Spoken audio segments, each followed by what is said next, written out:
Iska, Ikra. Nah, Ustaz. Inna lugata kama qala Ibnu Janni ya aswad ya biru biha kulla qaumin an a'radihim wasautu kama qala Jahid huwa alatul lafzi wal jauharul ladhi yaqumu bihi taqati' wa bihi yujadu ta'allif walan takuna harakat al-lisana lafdhan wala kullaman mauzunan wala manthuran illa badhurus sauti wala takunal hurufa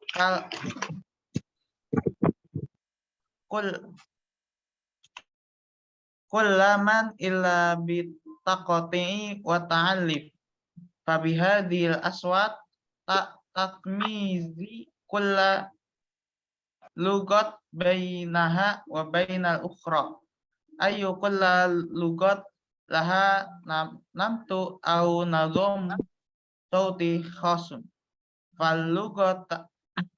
falugatul arabiyyah laha nazom sauti khasun yaj'alaha mantuqah wa data wa dhaifu fil mujtama.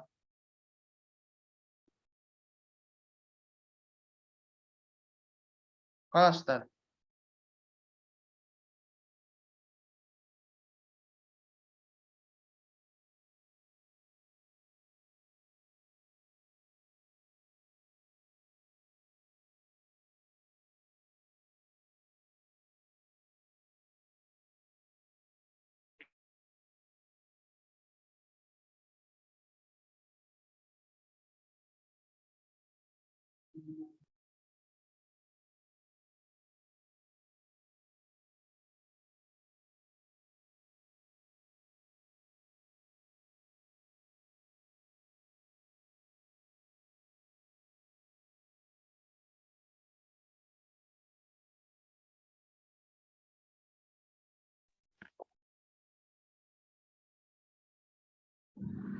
Gimana sini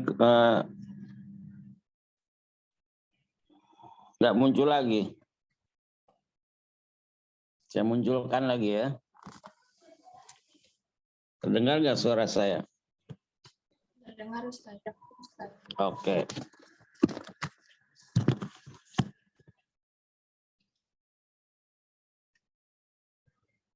Nah, seperti ini.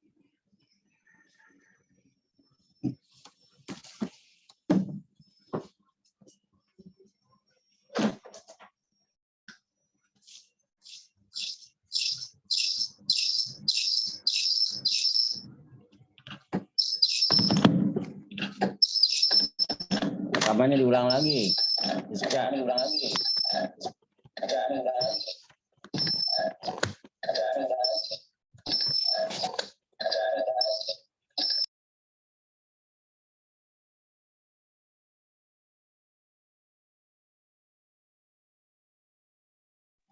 Gimana, terdengar? Ya, terdengar ya.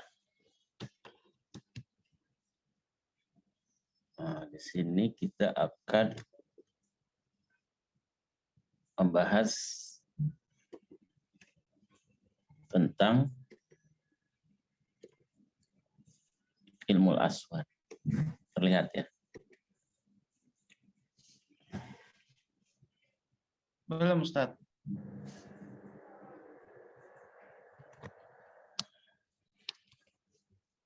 Ilmu aswad tadi sudah dibaca oleh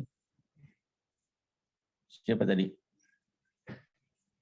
Saya, Ustaz. Mas Muk. Torik, Ustaz. Torik. Dan lau nurid an naqra hadzan nas, wacana ini ini memerlukan apa? Memerlukan kemampuan ilmu nahu dan shorab serta memahami kosakata. Nah, dari sisi ilmu nahu shorab itu harus didalami oleh anta ya akhi dan juga kawan-kawan lainnya. Nah, sebelum kita, nah ini saya ingin mengulas bahwasanya kita akan memahami tentang ilmu aswat atau kita sebut dengan fonetik ya, fonetik atau ilmu aswat. Nah, karena aswat ini kan artinya bunyi. Nah, ini terkait dengan bahasa. Bahasa itu apa? Nah, ini bahasa menurut Ibnu Jinni katanya aswat. Aswat itu artinya apa? Suara-suara. Ya, atau bunyi, jamak dari saut yu'abbiru biha kullu qaum. Setiap kaum atau masyarakat yu'abbir ini artinya mengungkapkan biha dengan bunyi itu an agrodihim tujuannya. Jadi ternyata bahasa itu adalah keluarnya bunyi dari rongga mulut kita yang digunakan sebagai untuk mengungkapkan tujuan kita. Sedangkan bunyi itu sendiri apa? Jadi ada bahasa, ada lughah, ada as-saut, ada bunyi. Ya. Nah, saut itu atau bunyi ini menurut Imam Jahiz yaitu alatul labzi. Ya, instrumen ucap. Alatul labzi. Alat ini bahasa Indonesia juga alat. Termasuk bahasa Arab alat ya alat. Kita artikan instrumen ucap wal jauharul ladzi yaqum biha taqti, dan substansi yang dibangun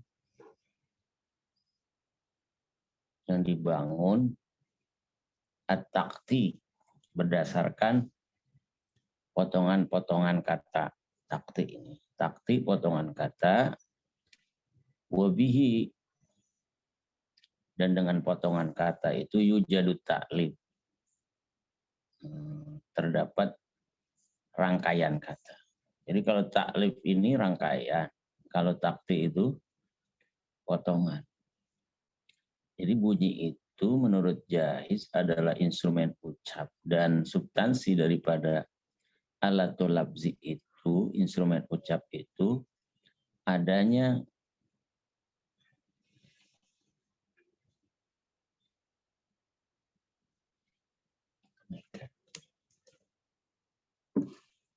takti. Takti itu apa tadi? Takti itu artinya apa tadi? Potongan kata. Masih terlihat nggak?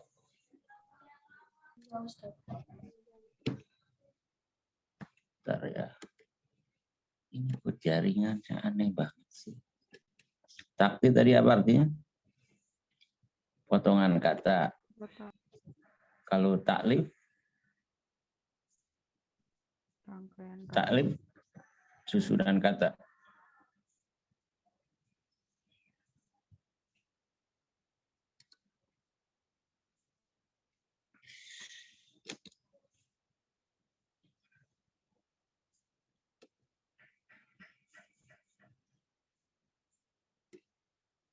Jadi beda ya bahasa al-lughah dengan as-saut. Kalau al-lughah fonetik itu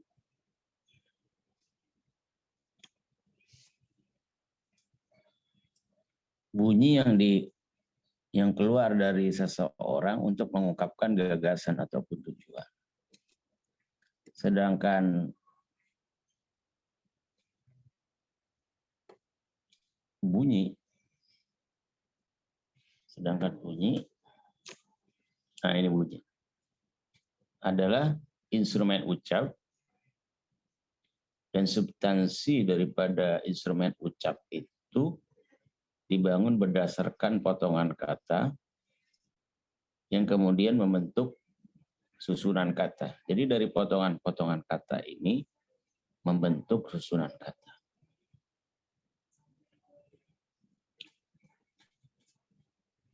Walan takun harakatul lisani lafzan wala kalaman wala mauzunan wala mansuran illa bizhuris shaut.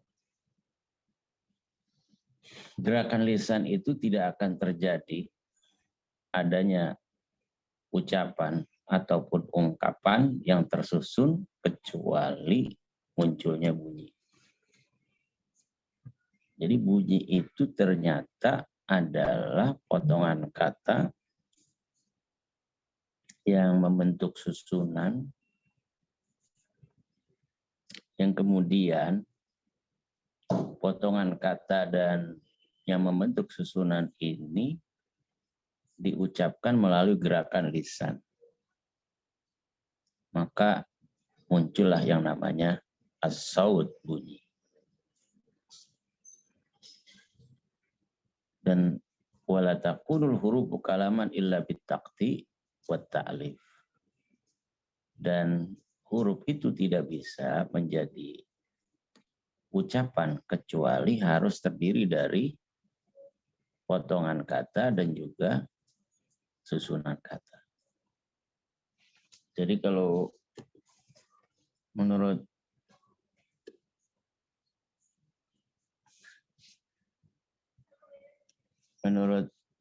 Fatima Erma bisa nggak bedain antara lugoh dengan as-saut?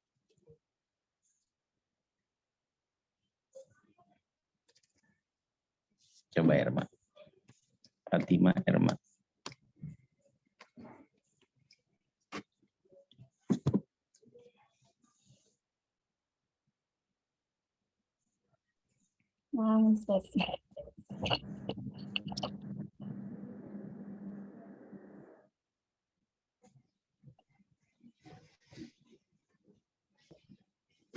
Lalu Lutfiah coba. Bedanya lugoh dengan as-saut di sini.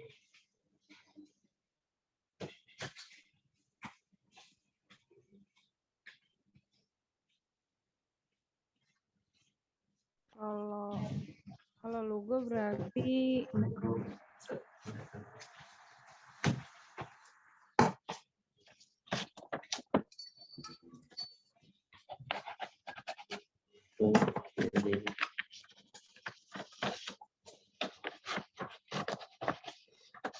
Lugo apa? Apaan? Coba Nabila Ayunawati. Kalau Bedanya lugoh dengan saut ini. Lugoh menurut Ibnu Jinni, saut menurut Imam Jahiz. kalau saut itu instrumen ucap atau substansi yang dibangun berdasarkan potongan kata, yaitu takti, dan dengan potongan kata itu terdapat rangkaian kata atau ta'li. Kalau lugoh, tadi ketinggalan sih. Lugoh itu ini.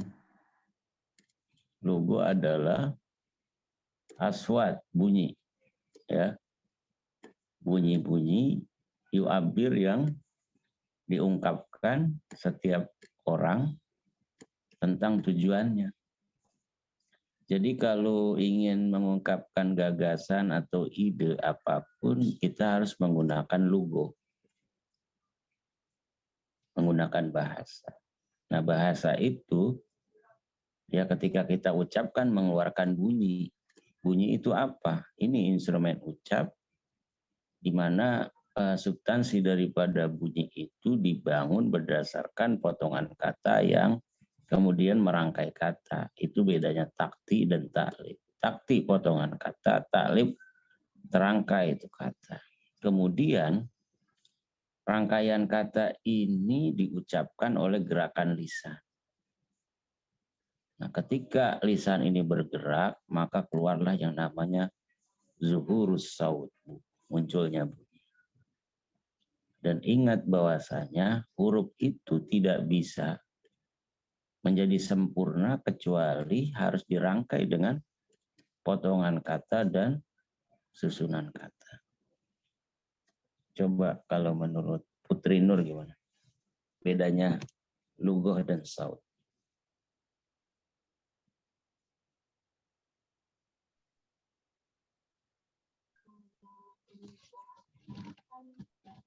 Atau Fatima Erma, bedanya al-lughah dengan as-saut. Ustaz. Jadi kalau lughah itu kayak bunyi yang keluar dari seorang untuk menyampaikan tujuannya. Jadi kayak ada maknanya dari ucapannya itu. Sedangkan kalau suara as-saut itu, saut itu bunyi adalah alat ucap atau substansi yang terdiri dari yang terangkainya potongan-potongan kata yang kemudian menjadi susunan kata. Wabihiyu bil ta'rif walan takuna harakatil lisan.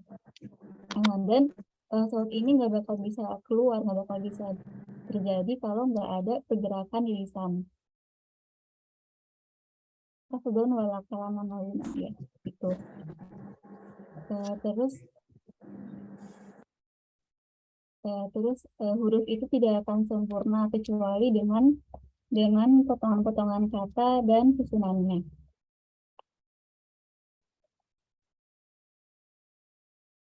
Iya. Berarti beda ya antara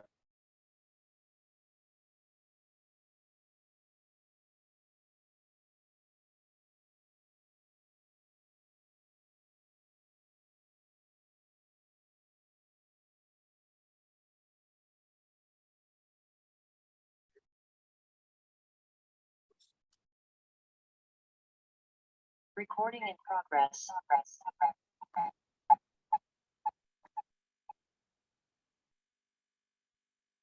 berarti beda ya antara bahasa dan bunyi. Nah, kemudian di sini kamu perhatikan, terdengar nggak suara saya? Dengar Ustaz. Oke. Sekarang kamu perhatikan di sini. Berarti aswat atau bunyi itu merupakan bunyi setiap bahasa itu memiliki perbedaan ataupun ciri khas antara satu bahasa dengan bahasa lain. Bunyi suara, bunyi ucap orang Indonesia dengan orang Arab ya pasti beda. Orang Arab nggak bisa menyebut P, orang Indonesia banyak tidak mampu mengucapkan huruf Arab yang sulit diucapkan. Karena memang tidak ada padanannya di dalam bahasa Indonesia. Seperti sod itu nggak ada padanannya. Shin nggak ada, zo nggak ada, po nggak ada, ain nggak ada. Termasuk goin, ha itu nggak ada. Makanya kita sulit mengucap. Kenapa? Karena memang setiap bunyi itu memiliki ciri khas tersendiri antara satu bahasa dengan bahasa lain. Atau di sini maksudnya adalah setiap bahasa itu memiliki namat. Namat itu pola kalimat atau nizam sauti khas, sistem bunyi secara khusus. Jadi nizam sautil lughatil arabiyyah wal Indonesia itu hunaka farak, ada perbedaan. Misalnya di sini maka bahasa Arab memiliki sistem bunyi khusus. Ya. Ya jaluha mantuqah wazat wazaifil mustaqim. Maka bahasa Arab itu sistem bunyinya itu memiliki kekhasan tersendiri. Yang kemudian dari sistem bunyi ini bisa mantuqah diucapkan dan memiliki fungsi-fungsi di masyarakat. Ya. Jadi bahasa apapun itu memiliki apa sih? nizam saut masing-masing. Indonesia begitu juga, termasuk bahasa Arab. Nah, kebetulan kan kita ingin mengkaji nizam sautil lughatil arabiyyah. Sistem bunyi bahasa Arab itu gimana?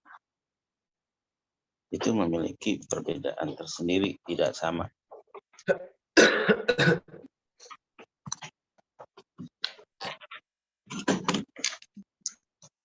Pada saat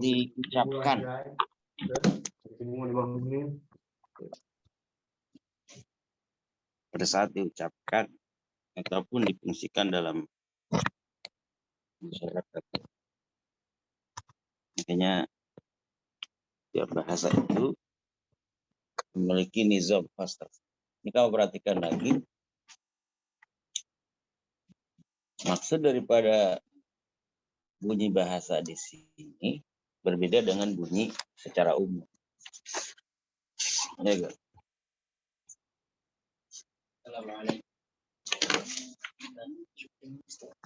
Ya, salah. Nah, bunyi bahasa di sini maksudnya bunyi bahasa Arab manusia.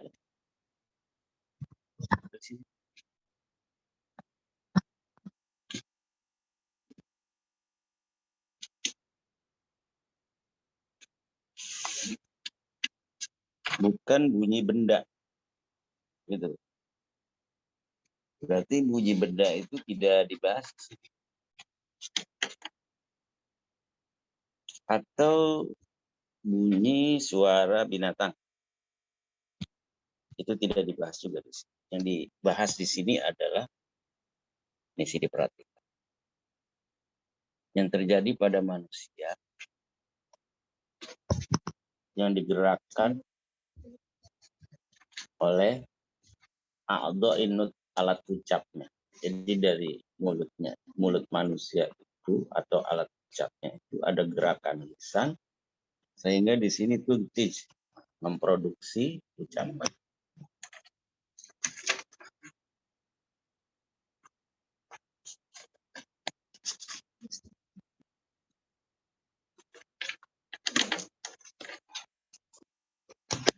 Produksi ucapan, maka keluarlah dari a'dha'inut ini, alat ucap ini dari mulut kita itu apa? Zab-zabar. Apa itu zab-zabar? Gelombang suara. Nah, gelombang suara ini dibawa atau dipindahkan melalui udara untuk sampai ke alat dengar, ke telinga kita. Ya. Maka yang dibahas di sini adalah sautu lughatil insan, bukan lughatul hayawan atau lughatul asma, bahasa benda, bunyi benda. Tapi di sini adalah sautul insan yang keluar dari alat ucap kita ini. Ketika keluar itu bunyi, ada gelombang. Nah, gelombang itu kemudian dibawa oleh udara sampailah ke telinga kita.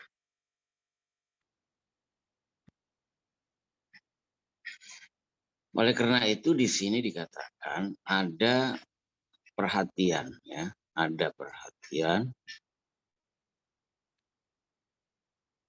Ada perhatian dari siapa? Ya. Perhatian dari ashab kulil lughah, pemilik bahasa. Ashab ini diartikan sohib. Sohib kulil lughah, pemilik semua bahasa. Bi aswatiya, dengan bunyi-bunyinya, munzu aqdamil usul, sejak zaman dahulu. Jadi sebenarnya sejak zaman dahulu para pemilik bahasa ini mereka memberikan perhatian penuh tentang apa? Al-aswat, tentang bunyi. Makanya ada ilmu aswat. Termasuk di sini lugawiyun. Apa arti lugawiyun di sini? Ahli ahli bahasa. Ahli bahasa itu bangsa Arab, mereka melakukan bahas penelitian keistimewaan bunyi bahasa Arab sehingga ada ilmu secara khusus yang dikenal oleh pemilik bahasa ini tentang bunyi-bunyinya yang diketahui secara amiqoh dalam dan memiliki keistimewaan dakikon secara teliti. Jadi maksud dari ma'rifah di sini bagaimana? Nah, tidak diragukan. Ma'rifah kaifiyah nutkil aswad. Cara mengucapkan bunyi-bunyi huruf Arab, wal furuk ad-daqiq dan perbedaan yang sangat detil, begitu juga membedakan antara yang kita dengar ya terhadap untuk bisa membedakan perbedaan huruf-huruf tersebut yang kita dengar, yang kemudian nanti diarahkan untuk diajarkan kepada tolib. Tolib itu diajarkan bagaimana mengucapkan nutqan saliman, ucapan yang benar huruf Arab, sehingga ketika itu dia dapat memahami apa yang dia dengar. Nah, maka setiap pemilik bahasa itu sebenarnya memiliki perhatian khusus tentang bagaimana cara mengucapkan huruf, membedakan huruf, yang kemudian itu dijadikan metode ataupun cara mengajarkan para siswa atau murid untuk mengucapkan huruf-huruf Arab dengan baik sehingga dia memahami apa yang. Jadi ilmu aswad itu nanti akan mempelajari nutkul aswad al-arabiyah, pengucapan huruf-huruf Arab. Maka yang menjadi perhatian kita sebenarnya ketika belajar bahasa itu sebenarnya bagaimana kita bisa membunyikan huruf Arab itu. Nah, kalau dikaitkan dengan ilmu tajwid ada kaitannya. Kalau ilmu tajwid itu kan ilmu untuk membaguskan apa? Bacaan. Jadi bagus bacaan itu maksudnya membunyikan huruf-huruf Al-Quran itu sesuai dengan apa? Makhrajnya. Itu ada kaitannya antara ilmu aswad dengan ilmu tajwid. Nah, sekarang kita ketahui bahwa pengertian ilmu aswad dengan surah mubassat, gambaran yang sederhana, sahlah gampang adalah ini. Sederhananya begini. Ilmu yang mengkaji bunyi-bunyi bahasa. Nah, ini satu ya. Pengertiannya yang sederhana seperti ini. Allazi yahtam, yang menganggap penting untuk mengkaji bunyi bahasa. Nah, sekarang pendapat yang kedua. Bahwa pengertian dari para ahli linguistik, ilmu aswad adalah ilmu yang mengkaji bunyi-bunyi yang diucapkan. Jadi bunyi yang diucapkan itu dikaji. Misalnya, bagaimana cara mengucapkan, perpindahan bunyi tersebut, memahami bunyi tersebut. Terus, bunyi tersebut itu saling berpengaruh dengan yang lain apabila hurufnya itu ada kesamaan. Misalnya antara sin dengan shin. Gitu kan? Sin dengan sa. Sin dengan sa. Itu kadang-kadang saling mempengaruhi. Karena antara sa dan sin ini berdekatan, tapi cara membunyikannya beda. Ya kan?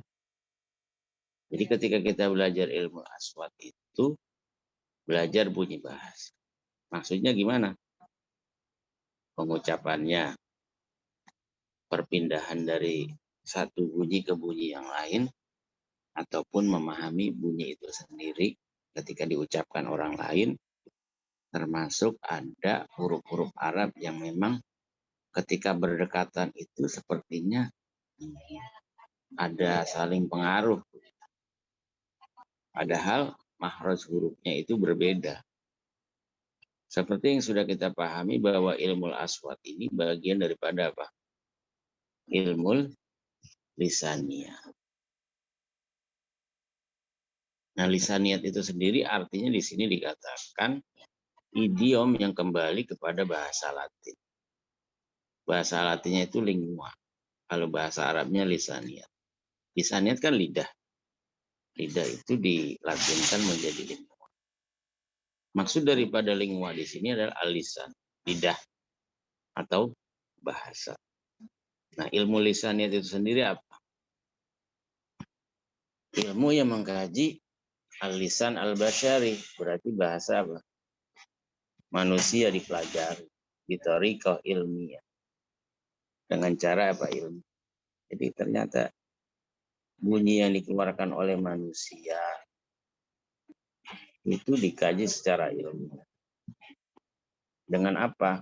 Nah, mu'ayyanatil ahdas. Ya, berdasarkan fakta peristiwa. Nah, termasuk juga tasjil waqa'ih ya. Itu tasjil itu dicatat.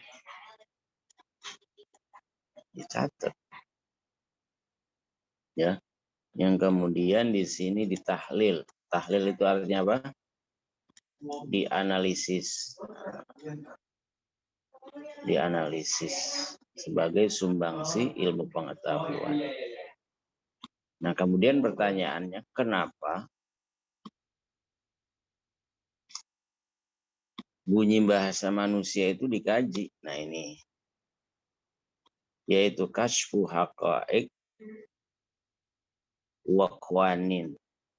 Yahdib ini maksudnya bertujuan mengungkap fakta-fakta dan aturan-aturan serta metodologi bahasa manusia yang bertujuan untuk menjelaskan fungsi-fungsi bahasa itu sendiri dan hubungannya ketika bahasa itu berdiri sendiri artinya mufrad ataupun at-tarkibiyah tersusun dalam struktur ya baik itu di dalam ataupun di luar wacana.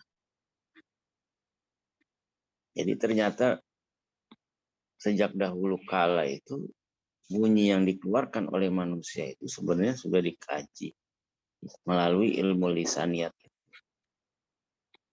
Ya, melalui lab-lab yang sederhana dari zaman dulu hingga sekarang itu terus dianalisis tentang bunyi yang dikeluarkan oleh manusia ketika dia berucap melalui fakta-fakta ataupun data-data yang ada.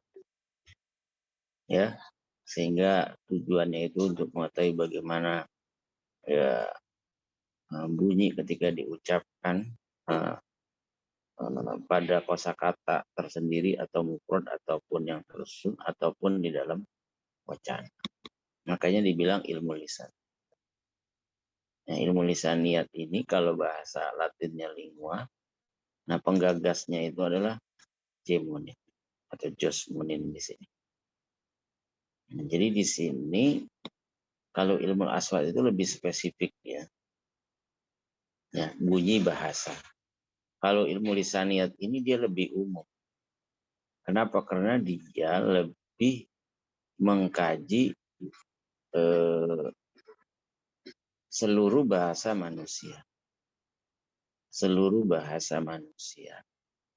Dengan cara ilmiah. Kalau ini mengkaji hanya bunyi-bunyinya bahasa. Misalnya ilmu aswatil lugatil arabiyah. Ilmu bahasa.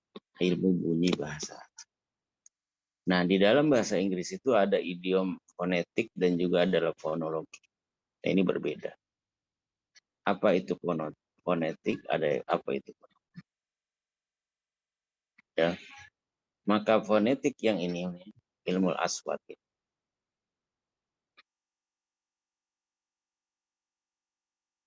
Fonetik ini idiomnya, idiom fonetik ini padannya sama dengan ilmu aswat. Ya.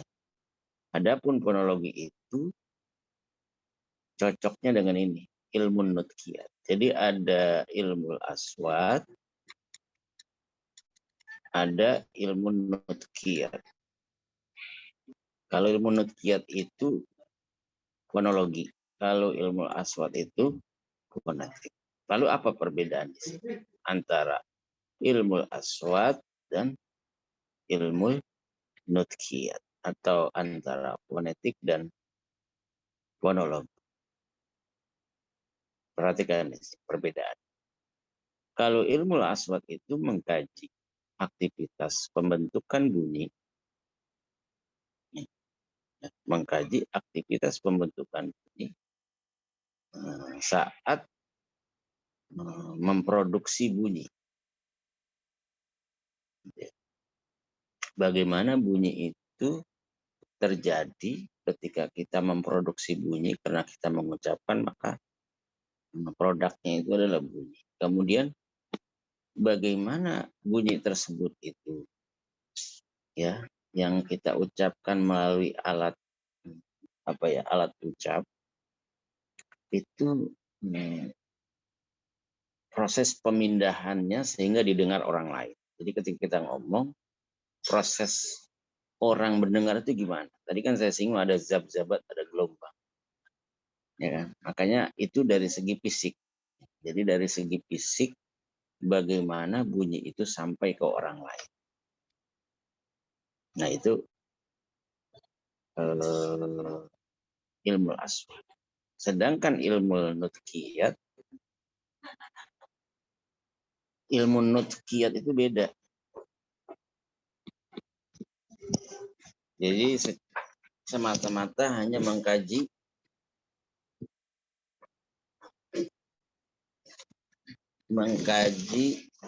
satuan bunyi saja, ya, satuan bunyi saja.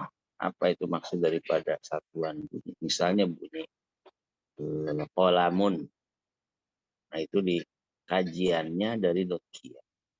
Tapi kalau qaf, menyebut qaf, nah itu masuk ke ilmu aswat. Atau isyarah di sini yang membentuk kata. Dari kata kemudian itu membentuk yang namanya pola kalimat atau pola jumlah, dan itulah yang kita kenal dengan. Jadi antara ilmu aswat dengan ilmu nutkiyat, fonetik dan fonologi itu memiliki perbedaan. Kalau ilmu aswat itu mengkaji aktivitas pembentukan bunyi, bagaimana bunyi itu atau suara itu terbentuk ketika orang berbicara dengan satu bahasa, dengan alat ucapnya, kemudian muncullah bunyi itu proses pindah dari alat ucap, keluarlah gelombang sampai ke orang lain, diterima ataupun didengar oleh telinganya. Nah itu kajian ilmu aswat.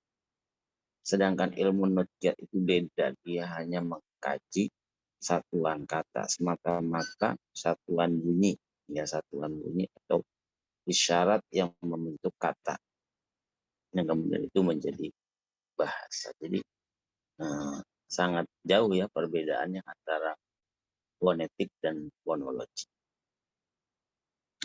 Baik, selanjutnya ternyata ilmu aswat itu yang kita sudah ketahui pengertian ataupun definisinya. Ternyata ilmu aswat itu mengkaji beberapa bidang. Yang pertama dari aspek alat ucap. Nah ini. Jadi ilmu aswat itu pertama mengkaji alat ucap. Ya. Di mana alat ucap tersebut itu bergerak. Lidah kita bergerak. Kan gitu. Apa saja itu alat ucap? Ini dia. Lisan, dua bibir, terus gigi, terus langit-langit, gusi, lisah gusi, al-hanak langit-langit, al-luhat itu tekak yang ada di tenggorokan kecil itu namanya al-luhat. Jadi kajiannya pertama ini jihazun nutf. Maka kemudian kalau dispesifikkan kajian alat ucap itu maka masuk dalam ilmu aswat an-nutqi atau artikulatori fonetik. Nah, jadi ketika dia sudah membentuk satu ilmu namanya ilmu aswat an-nutqi. Ilmu bunyi yang mengkaji alat ucapnya saja. Dari mulai lidah, dua bibir, terus gigi, gusi, langit-langit, tekak. Yang kedua adalah mengkaji jihadus sama, yaitu alat dengar. Nah ini kajiannya, alat dengar itu kan telinga maksud. Jadi kajiannya gimana? Istiqbalul aswat. Ketika ada orang berbicara atau membunyikan huruf-huruf, maka gimana sih proses terjadinya telinga kita ketika mendengar itu gimana? Meresponnya itu gimana? Antorikil. Lalu ketika kita dengar kita mengerti itu, ataupun kita tidak mengerti. Lalu kita terjemahkan itu bunyi yang kita terima dari telinga kita. Kemudian kita simpan di otak. Jadi begitu ya rupanya. Jadi ketika kita merespon pembicaraan orang lain itu sebenarnya telinga kita itu ya saat menerima itu langsung memproses ke otak kita dan diingat di otak. Mendengar lalu masuk ke otak kita disimpan. Lalu keluarlah respon untuk menjawab ataupun bertanya balik. Jadi seperti itu. Maka di sini dibilang ilmu aswat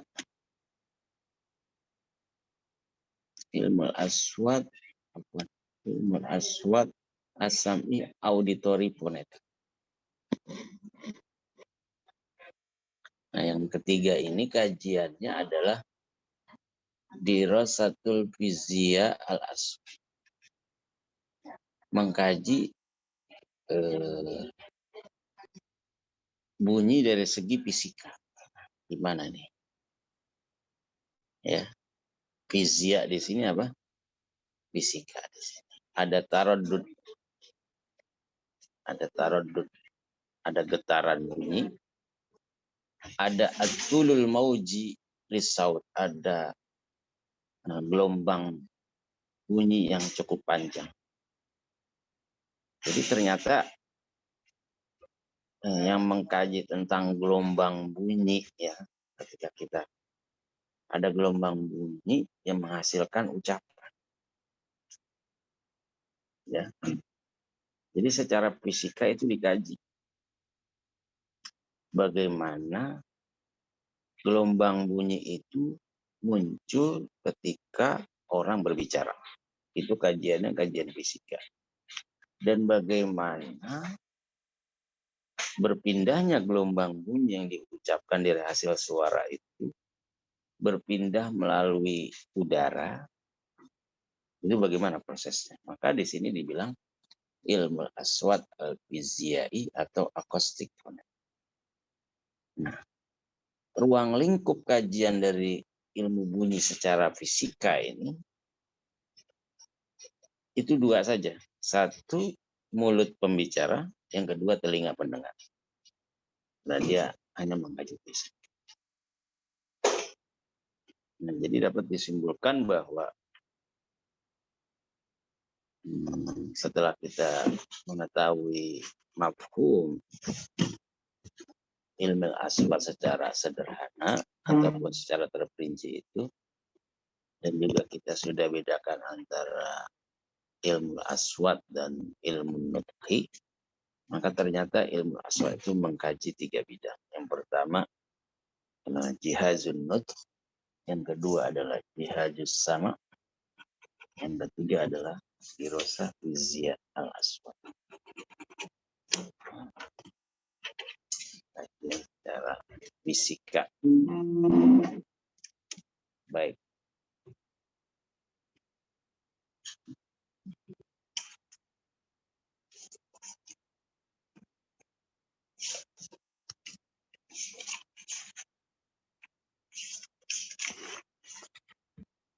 Mungkin Nabila Ayunawati bisa nggak Kenapa Ustadz? disimpulkan apa yang tadi kita sudah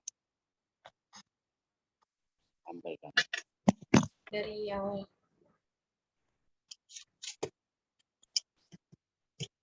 Dari awal Ustadz. Ya.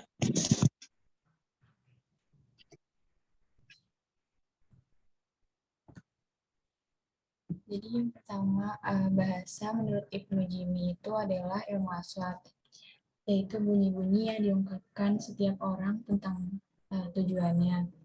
Dan huruf itu nggak bisa menjadi sempurna kalau nggak dirangkai dari potongan kata dan susunan kata. Kemudian, suara menurut Ibnu Jais itu instrumen ucap atau substansi yang dibangun berdasarkan potongan kata atau takti, dan dengan potongan kata itu terdapat rangkaian kata atau ta'lif. Kemudian bunyi itu nggak akan keluar jika nggak ada gerakan lisan.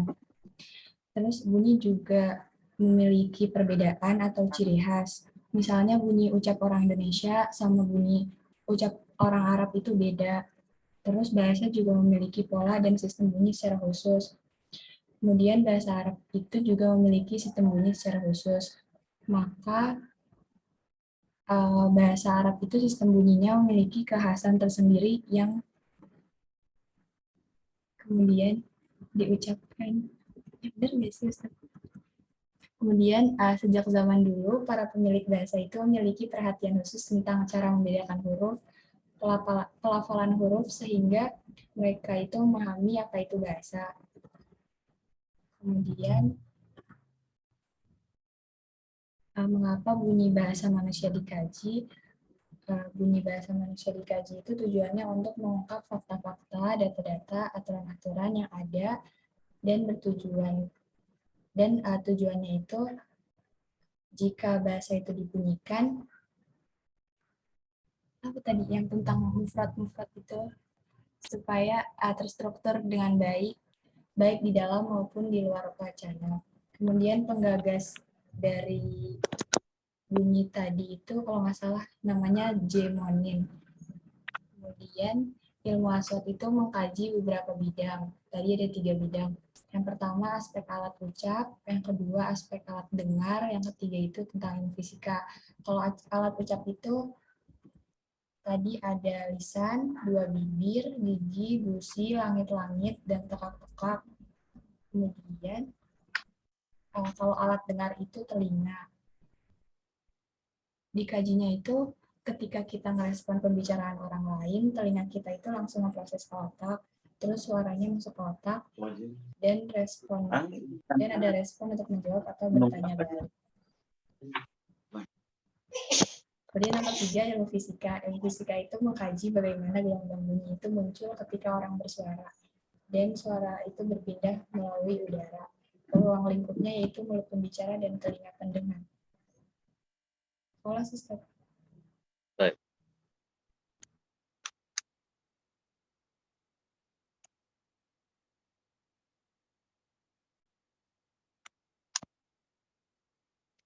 Dan ternyata dari 3 perhatian ilmu aswat terhadap bidang ini, jihazun nutuk dan sama serta fizia, ternyata di sana menurut ulama fonetik ilmu aswat itu memiliki kajian lain.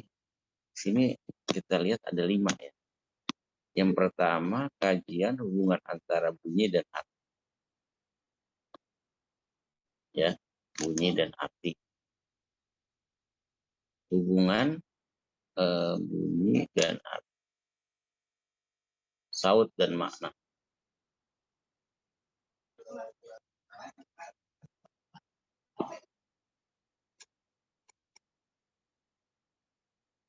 Maksudnya apa? Maksudnya mengkaji wazaif. Wazaif itu apa? Fungsi-fungsi bunyi dalam satu bahasa apapun. Bagaimana bunyi itu terbentuk dalam satu bahasa. Maka di sini dinamakan ilmu aswat al-wazifi. Al-wazifi itu di sini tadi fungsi-fungsi bunyi. Berarti ilmu aswat al-wazifi mengkaji fungsi bunyi dalam bahasa apapun dan bagaimana caranya bunyi itu bisa dibentuk dalam satu bahasa, maka disebut dengan ilmu aswat al-wazifi. Yang kedua, kajian bunyi yang digunakan pada masa tertentu saja atau terbatas. Ada nggak ilmu bunyi bahasa tertentu yang hanya digunakan pada masa itu saja, tren gitu? Ada bunyian bahasa yang memang hanya pada 1 tahun atau 2 tahun saja itu digunakan bunyi bahasa itu. Pada masa-masa tertentu terbatas, makanya disebut ilmu aswat al-wasfi. Yang kedua, yang ketiga ini adalah mengkaji bunyi bahasa dalam beberapa dekade sejarah masa lalu. Jadi ilmu bunyi sejarah ini mengkaji bunyi bahasa yang pernah pada masa lalu itu pernah ada. Ini berbeda kalau ini. Kalau ini kan yang nomor 2 ini pada masa tertentu saja. Tapi kalau yang ketiga ini kajiannya dalam catatan sejarah panjang, berarti lama. Yang keempat, mengkaji bunyi perbedaan antara bunyi huruf yang ada di bahasa Arab, dan juga perbedaan antara bunyi yang ada di Arab di Indonesia. Itu namanya ilmu aswat al-muqarin atau ilmu bunyi perbandingan. Kayaknya ada apa ya? Kamu udah belajar bahasa apa ya? Prof Yumna yang ngajar itu tentang kebahasaan. Yang terakhir adalah mengkaji bunyi dari aspek penggunaan alat-alat canggih untuk melihat bunyi. Jadi ada kajian khusus gitu ya. Bagaimana bunyi itu dikaji tapi menggunakan al-azhiza wal alat-alat lirasdi saut. Rosdi itu artinya meneropong, melihat secara detail bagaimana bunyi itu keluar, di mana tempat keluarnya itu bunyi, terus frekuensinya itu bagaimana. Maka dinamakan ilmu aswat tajribi awil alih atau ilmu bunyi eksperimen. Atau dinamakan juga al-alih.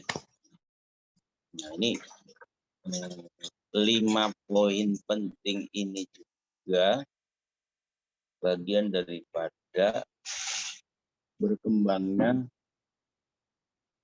objek kajian ilmu aswat.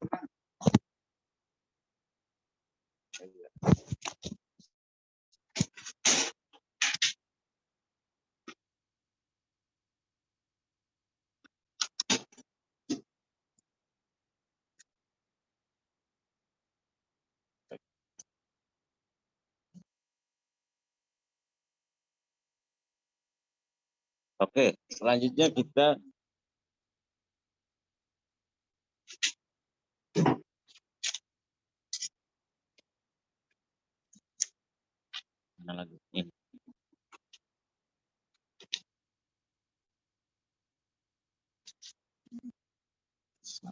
Oke.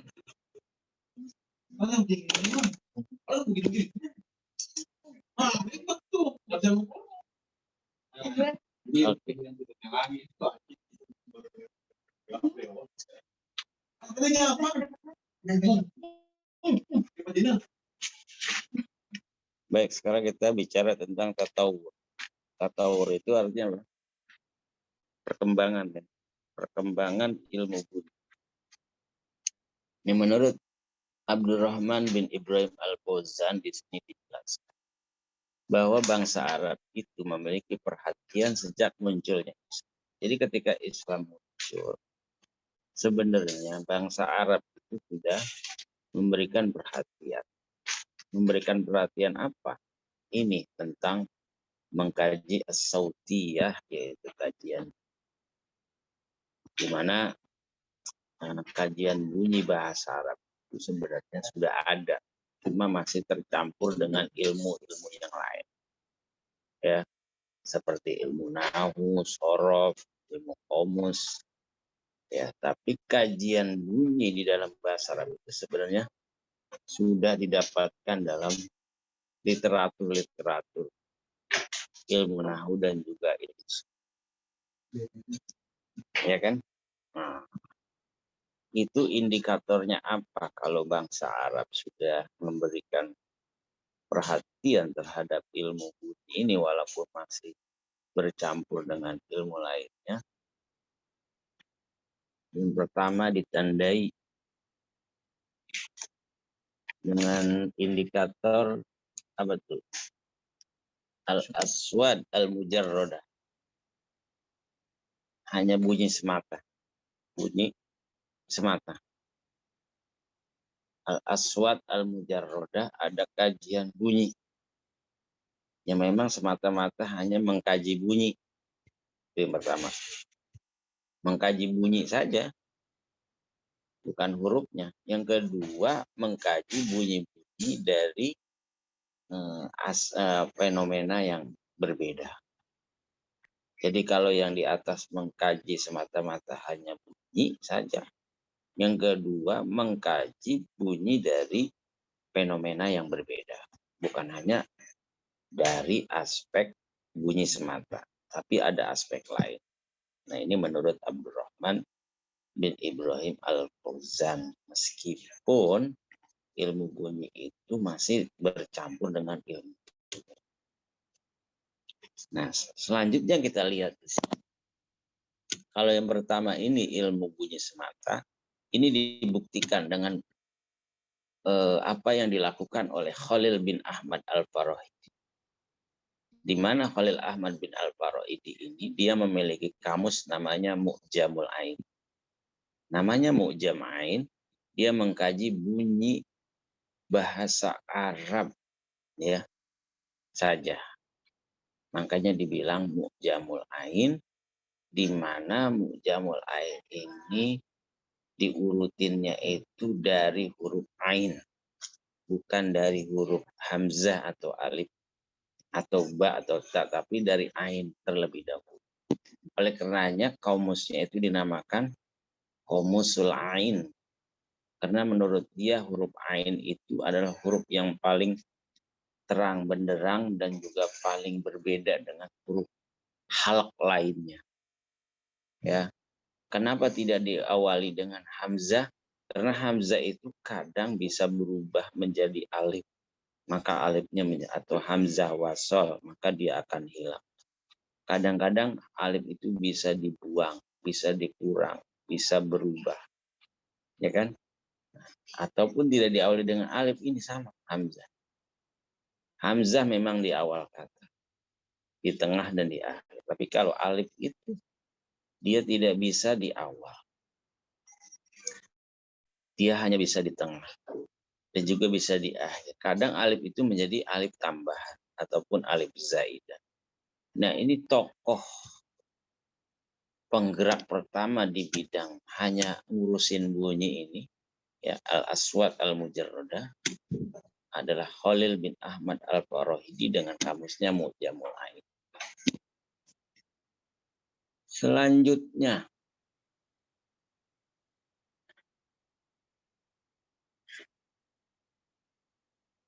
Di samping itu juga ada yang namanya Sibaweh. Kamu sering dengarkan Imam Sibaweh. Ternyata Imam Sibaweh itu muridnya Khalil. Khalil siapa ini? Khalil bin Ahmad Al-Farahidi. Jadi Khalil bin Ahmad Al-Farahidi punya murid namanya Sibaweh. Sibaweh ini pelanjut dari Khalil bin Ahmad Al-Farahidi, cuma di dalam kitabnya si Sibaweh nama kitab nahwunya itu Alkitab, di dalamnya dibahas tentang idgham, di mana Imam Sibaweh ini mengkaji bunyi bahasa Arab dari aspek makhrajnya dan sifatnya. Itu Sibaweh. Setelah Sibaweh diturunkan lagi kepada muridnya yang bernama Ibnu Jinni. Jadi Ibnu Jinni ini yang pertama tadi itu sangat terkenal sekali ungkapannya itu. Nah, Ibnu Jinni. Ibnu Jinni ini muridnya Imam Sibaweh. Dia punya kitab namanya Sirru Sina'atil I'rab. Nah, Sirru Sina'atil I'rab ini mengkaji bunyi. Dan ternyata Ibnu Jinni itu populer karena dinilai kitabnya itu dianggap kitab yang paling ahamil kutub. Kitab yang paling penting terkait tentang ilmu bunyi dalam sejarah bahasa Arab. Itu aspek yang pertama tadi. Aspek pertama kamu harus ingat ini. Dia hanya mengkaji bunyi semata. Sedangkan yang kedua mengkaji bunyi dari berbagai macam ataupun dari aspek yang berbeda. Maksudnya di sini kita lihat adalah mengkaji bunyi dilihat dari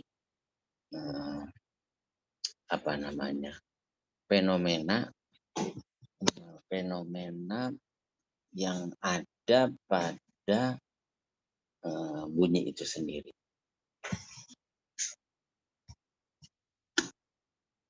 Nah, di sini tokohnya ini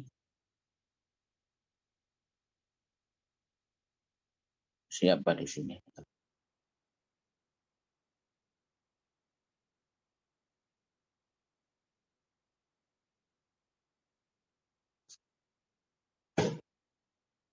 Maka di sini kita lihat maksud daripada yang kedua itu, aspek yang kedua mengkaji bunyi yang terkandung ataupun yang ada dalam fenomena bunyi. Nah, disinilah an-nasib. Pokoknya an-nasib al-aqdam wal aufar. Nah, ini tokohnya di sini an-nasib.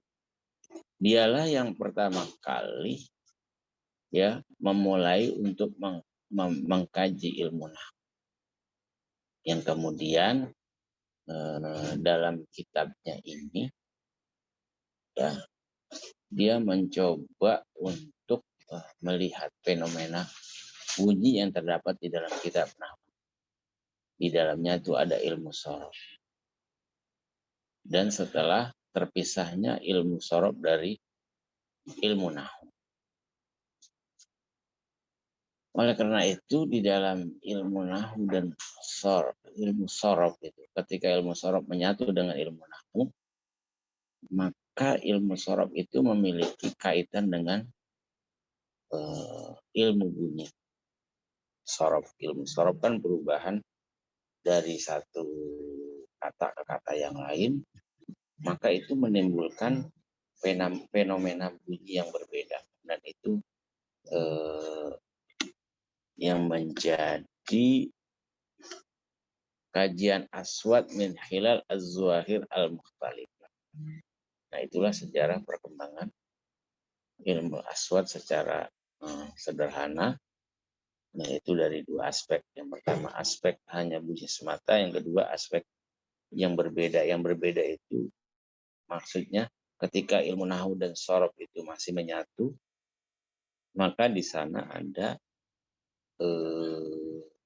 ada kajian ilmu bunyi yang terdapat di dalam ilmu sorof itu sendiri. Lebih-lebih ketika ilmu sorof itu sudah berdiri sendiri yang terpisah dengan ilmu nahwu, yang kemudian dari ilmu sorof ini kan yang kita pelajari perubahan kata dari kata fi'il madi, mudhari, amr, masdar, isim alat, isim maf'ul.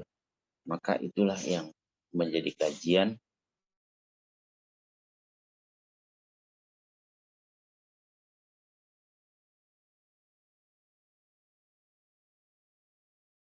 kita dapat di dalam ilmu sorof. Baik, saya kira cukup. Mungkin ada pertanyaan.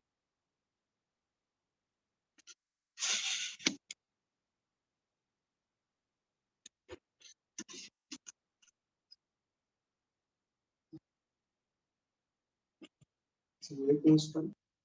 Salam. Al-Tabhasun. Atau kiai atau ki? Oh, Alas. Mas. Oh, baik. Inna Muhammad Oh, baik. Zanantu anta lam tatlub ba'd. Lapas. Ustaz salah Islamnya. Baik. Apa? Baik, saya kira cukup ya. Naktabi bihadil muhadarah. Assalamualaikum warahmatullahi wabarakatuh. Waalaikumsalam Assalamualaikum warahmatullahi wabarakatuh. Syukur Ustaz.